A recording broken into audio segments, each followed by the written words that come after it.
কই রে বেরোদিনি, তোর বাথরুমের সামনে কিস্তেলা দাঁড়ায় রয়েছে কেন? হ্যাঁ, কি হয়েছে? এই কি হয়েছে? কি হয়েছে বুঝতে পারতেছ না? তুমি বাথরুমের মধ্যে এদিকে কিস্তেলা এসে তোমার বাথরুমের সামনে দাঁড়ায় রয়েছে, কাহিনী কি? হ্যাঁ, কাহিনী কি তুমি বুঝতে পারতেছো না?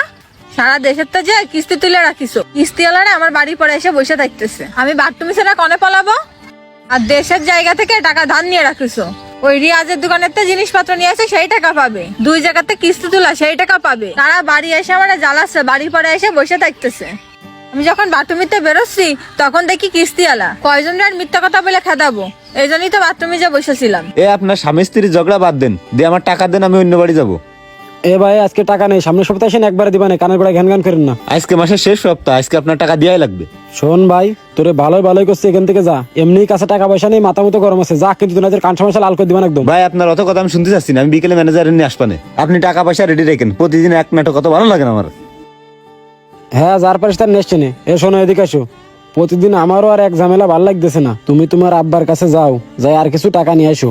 আমি এই দিনাদায়গুলো দিয়ে কাজ কাম করবানে, ভালো হয়ে যাবানে। তুমি আজ 6 বছর ধরে একই কথা বলতিছো। আমি আর আমার বাপের বাড়ি থেকে আর টাকা আনতে পারবো না। তুমি কি করে কিস্তি চালাবে সেটা তোমার বিষয়। তুমি থাকো তোমার মতন, তোমার সংসার করার স্বাদ আমার মিটে গেছে। এই সমাজে এমনও কিছু পুরুষ আছে যারা বিয়ে করে যৌতুকের আশায়, কিন্তু পরবর্তীতে যখন সে যৌতুকটা না পায় তখন বউকে সে নির্যাতন করতে শুরু করে। এই নির্যাতন যখন